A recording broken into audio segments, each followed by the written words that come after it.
দর্শক, আমরা এই মুহূর্তে দাঁড়িয়ে আছি রাজধানীর এবার কেয়ার হাসপাতাল এবং বেশ কয়েকদিন ধরেই বিএনপির চেয়ারপারসন বেগম খালেদা জিয়া এই এবার কেয়ার হাসপাতালে ভর্তি আছেন এবং শারীরিক নানা জটিলতা নিয়ে গত কয়েকদিন ধরে এই এবার কেয়ার হাসপাতালে তিনি ভর্তি আছেন এবং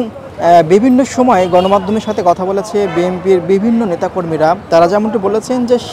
বেগম খালেদা জিয়ার শারীরিক অবস্থা কিন্তু খুবই ক্রিটিক্যাল অবস্থায় আছেন এবং তাকে খুব শীঘ্রই হয়তো বিদেশে নিয়ে যাওয়া হতে পারে। এবং আমরা দেখেছি যে পদ্মা সেতু, মেট্রো রেল এবং এলিভেটেড এক্সপ্রেসওয়ে নির্মাণের গর্বিত অংশীদার বসুন্ধরা সিমেন্ট। এই বেগম খালেদা জিয়াকে দেখার জন্য দেশের বিভিন্ন জেলা উপজেলা থেকে নেতাকর্মীরা এখানে আসছেন এবং তারা কিন্তু দিনরাত 24 ঘন্টা এখানে ভিড় করছেন এবং বিএনপির পক্ষ থেকে যেসব নেতাকর্মীরা ঢাকা এবং ঢাকার বাইরে থেকে আসছেন তাদের কাছে কিন্তু তারা অনুরোধ করেছেন যে বিএনপি চেয়ারপারসন বেগম খালেদা জিয়া এবার কেয়ার হাসপাতালে ভর্তি আছেন এবং এইখানে ভিড় না করার জন্য ঢাকার বাইরে থেকে যারা আসছেন তাদেরকে কিন্তু বিএনপির পক্ষ থেকে কিন্তু অনুরোধ করা হয়েছে। আমরা দেখেছি যে গত কয়েকদিন ধরেই সাধারণ মানুষ থেকে শুরু করে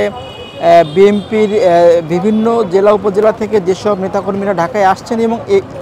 এবার কেয়ার হাসপাতালের সামনে অবস্থান করছিলেন এবং সেই দিকটা বিবেচনা করেই কিন্তু অন্তর্বর্তীকালীন সরকারের পক্ষ থেকে এখানে কিন্তু নিরাপত্তা জোরদার করা হয়েছে। এবং আপনাদের যদি আরেকটি বিষয় জানিয়ে রাখি, সেটা হচ্ছে যে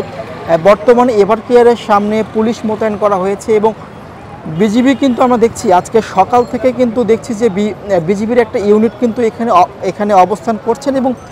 তারা এবার কেয়ার হাসপাতালের সর্বোচ্চ নিরাপত্তার জন্য তারা এখানে দাঁড়িয়ে আছেন এবং আমরা দেখছি যে পুলিশের বিশেষ ইউনিট এপিবিএনকে কিন্তু এখানে মোতায়েন করা হয়েছে। এবং আমরা গতকাল এবং গত পরশু দিন যেমনটি দেখেছি যে র্যাবের বেশ কয়েকটি দল কিন্তু এখানে এসেছিল।